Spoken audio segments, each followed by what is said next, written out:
Pengkritik itu mesti hati-hati berdasarkan data fakta yang bergulir yang ada. Orang ngarang.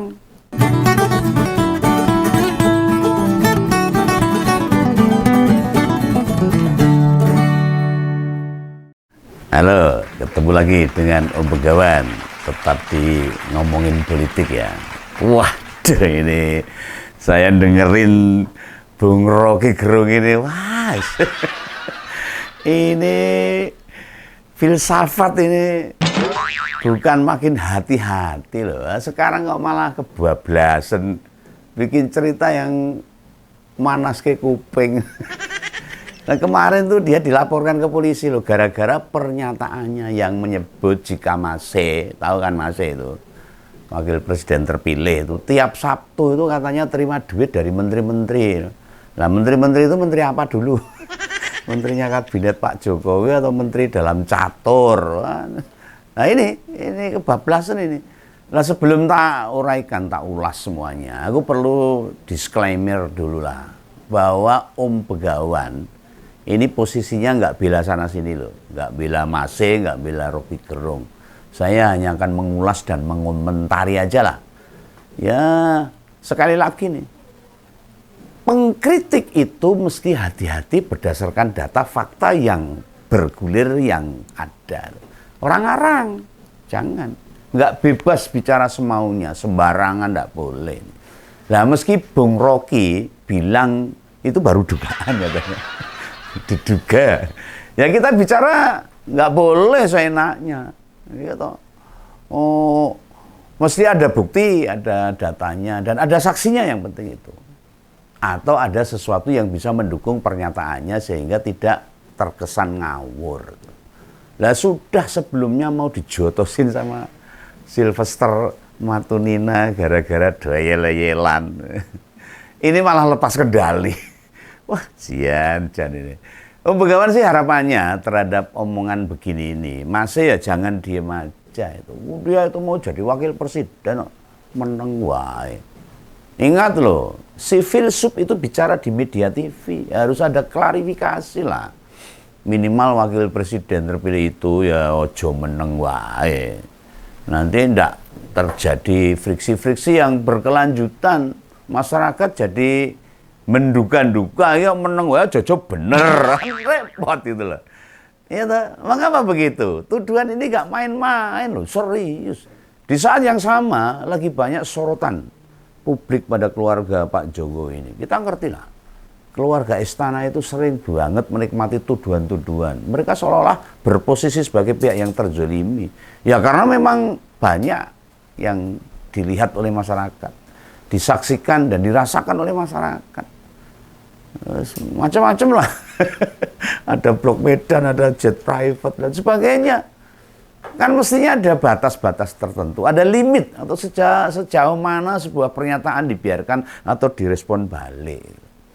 Ya, bila yang kayak begini dibiarin aja, ditekne wae.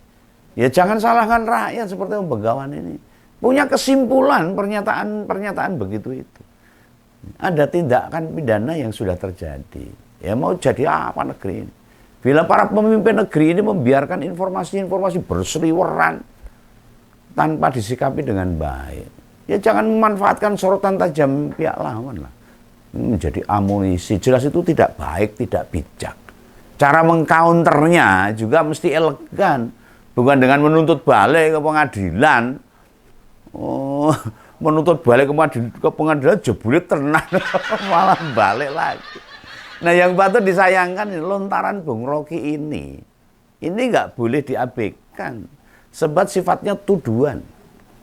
Bila hanya pendapat atau monggo didiamkan saja nggak apa-apa.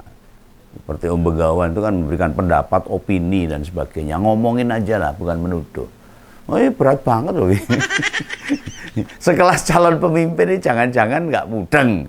Mana kritik, mana tuduhan, mana opini, mana argumen, mana pendapat. Ya soalnya ketidakmudengan ini melahirkan respon yang salah akhirnya. Nah, akhirnya masyarakat jadi punya kesimpulan sendiri atau punya tuduhan sendiri, prasangka yang akhirnya berkembang di tengah-tengah masyarakat. Nah, tersiarnya gratifikasi private jet oleh si KAE, ya orang tidak direspon juga. Wis ditakoni wartawan malah selintutan gimana nih. Ini kan terpampang nyata. Yang bersangkutan nggak ngerti kudu piye kan. Nah ini apa petinggi PSI, Dewan Pembina, para senior nggak kasih masukan atau saran. Apa wis dikasih masukan tapi nyat wonge ora tau gelem ngrungokke. Kuping budak mata bijak. Lah yang beginian ini loh, bila ditiru para bawahannya, macam menteri, komisaris, dirut BUMN, anggota dewan, kepala daerah, bupati, wali kota. Saya ruwet negara ini, bundet. Mereka akan berdalil. Lawang keluarga istana aja membiarkan isu di masyarakat. Ya, mereka akhirnya niru, tiru-tiru, meneladani lah. Ya, tolong ini dicamkan ini. Pembiaran informasi di media, apalagi ditanggapi serius oleh KPK, membuat distrust, ketidakpercayaan, ora percaya akhirnya. Kalau boso begawan tuh semprot, orang percaya, orang ngandel lah. Orang ngandel sama pejabat-pejabat yang ada, mau ngomong krok gitu. Ini genah genting. Dan tidak boleh dibiarkan. Mosok begitu enaknya loh. Bung Rocky cerita bila tiap Sabtu menteri datang ke Solo nemui Mase lantas setoran duit. Kayak Bang Plecet. Tiap minggu kasih duit setoran ini. Lah Begawan ini, Begawan itu pengennya orang percaya, pengennya itu tidak benar, pengennya itu tidak terjadi. Lah ning nek mung didiamkan, dijarke wae, ditokne wae, ora diwangsuli karo wong sing dituduh. Nah, ibaratnya ada pihak yang ngajak bicara, kasih feedback dong. Ono responnya misalnya, ya contoh sederhana, anak bicara sama orang tuanya, lantas tidak direspon apa-apa. Nah di lain waktu bila orang tua bicara ke anak ya, kemudian disikapi dengan cara yang sama. Ya emosi lah orang tuanya ora direspon. Anak dikandani meneng wae ndablek dicetot akhirnya. Nah di sini butuh kecerdasan emosional. Paham dengan standar sikap-sikap kepemimpinan. Punya kemampuan komunikasi yang baik harusnya itu. Tapi ya Begawan mau percaya 2045 Indonesia mau jadi Indonesia emas. Bila kapasitas pemimpin ini tebal telinga, budak. Dendeng dablek gitu loh. Rakyat itu sebetulnya pengen gak percaya dengan tudingan-tudingan Bung Rocky tadi. Tapi nek para petinggi negeri ini diam saja kan jadi ragu masyarakat. Oh jojo bener. Malah kemudian bisa mempercayai tudingan itu. Nah sejatinya kasus tudingan gratifikasi ke si KAE, lalu tuduhan Bung Rocky soal dugaan penerimaan duit dari menteri-menteri ke Mase, masih lebih ringan tuh menghadapi tuduhan Bung Rocky. Mengapa? Sebab itu hanya berdasarkan cerita atau pengambilan kesimpulan Bung Rocky sendiri.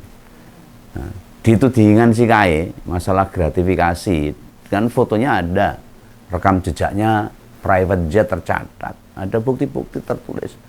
Hubungan pemilik pesawat sama si KAE, ya cekal, welo-welo. Wajar pihak keluarga Raja Jawa mumet gawe klarifikasi atau menjawab atau mumet.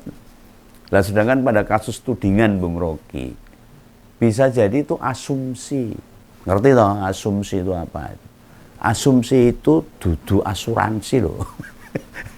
Apalagi asumsi. Beda. Itu banget loh. Asumsi itu dugaan yang diterima sebagai dasar atau landasan berpikir karena dianggap benar. Cerita yang dianggap benar itu namanya asumsi. Atau landasan berpikir yang karena dianggap benar tadi. Nah itu terminologinya asumsi sesuai KBBI, Kamus Besar Bahasa Indonesia. Ya memang si Bung Rocky itu melontarkan tuduhan dari obrolan dia sama Mase. Dulu kan memang si Mase pernah ketemu Bung Rocky. Tapi apakah beneran ada obrolan begitu atau hanya halusinasi si filsuf aja? Filsuf. Filosofi. Nggak ada bukti sama sekali. Ya mosok yang ginian dibiarkan. Nah betul lah ada sekelompok relawan pendukung Pak Jokowi yang lapor polisi tentang omongan mantan dosen itu. Nah, bila sorotan negatif, tuduhan fitnah, semua diselesaikan dengan hukum. Oh, sel penjara penuh sesal. Negara yang ngasih makan repot, malah bersaing karo makan gratis malah. Orang jadi takut bicara juga bisa. Kalau apa-apa tuntut di meja hijau, pendapat yang agak geseh tutut. Akhirnya dimangap, dijeplak. Lah begitu muni langsung diangkut. Apa kita mau balik ke zaman Orde Baru lagi, model otoriter, apa-apa ento, pemerintah kaku dan intimidatif sekali. Nah justru ini kesempatan ini, mendidik rakyat untuk bisa membedakan mana tuduhan, mana fitnahan, mana caci maki dan sebagainya. Nah misalnya nih, nek omongan terkait tuduhan, ya ditanggapi saja, atau bahasa intelektualnya diklarifikasi, dijelaskan, diterangnya benar atau tidak. Sidik-sidik lapor ke polisi. Ora duwe apa itu jawaban yang cerdas. Sementara bila masuk kategori fitnahan, misalnya itu fitnah, ya disomasi atau minimal minta ada mediasi, dilakukan pertemuan sama orang yang melontarkan fitnah itu, dibahas baik-baik, diselesaikan. Nek masuk ranah caci maki, hujatan, hinaan, laporkan ke polisi baruan, supaya tidak ditiru oleh masyarakat umum. Wah, repot ya. Nah, calon pemimpin kok nggak bisa merespon sorotan ke dirinya, ya kan? Repot loh caranya seperti ini. Iya toh? Nah, seorang yang seperti ini, pejabat seperti ini, pemimpin seperti ini, punya kewajiban mendidik rakyat, meneladani rakyat, meneladani, mencontoh, nyontoni lah. Ya, salah satu caranya dengan perilaku yang baik. Nyontoni, kasih suri tauladan. Kalian itu yang bayar gaji rakyat loh. Wis digaji rakyat justru kadang-kadang do korupsi. Iya toh. Nah, sikap terhadap apapun yang dikatakan rakyat, ya kasih respon balik. Nah, pembiaran apalagi disebabkan para pemimpin nggak paham, mesti ngerespon gimana, mesti jawab gimana, klarifikasi seperti apa. Itu bukti pemimpin yang kita pilih belum layak jadi pemimpin. Kapasitasnya durung memadai. Nah, yang kayak begini ini memang tidak bisa dilihat dari umur, nggak bisa dipatok dari jabatan partai. Apalagi banyaknya nominal di rekening, wong sugih, the Sultan. Nggak bisa diukur seperti itu. Disitulah Jane Begawan secara pribadi paling nggak suka ini membatasi usia calon kepala daerah. Kematangan dan kedewasaan seorang bukan diukur dari usia, tingkat pendidikan, kekayaan atau jabatan di partai politik. Mestinya yang beginian ini disadari loh.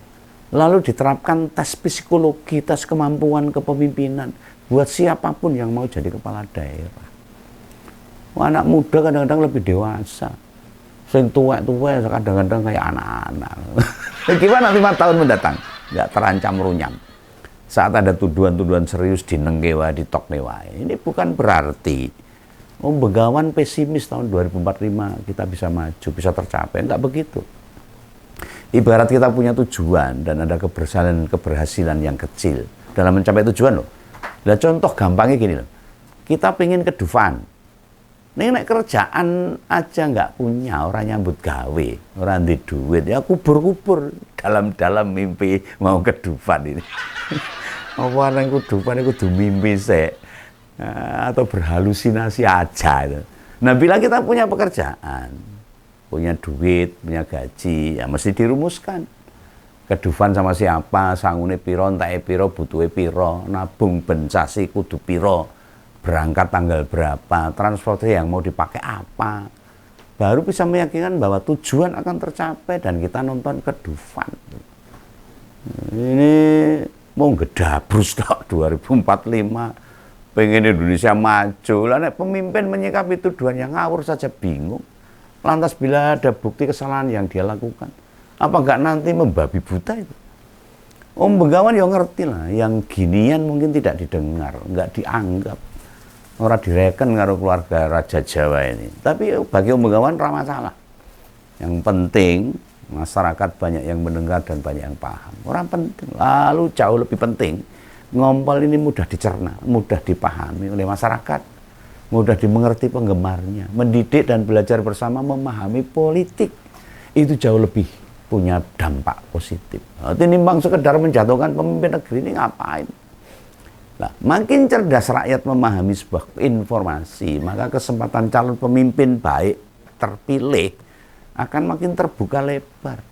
Banyak masyarakat yang paham politik, banyak masyarakat yang paham bagaimana kepemimpinan yang baik. Ya. Makin cerdas rakyat, nalar kritisnya itu makin jalan.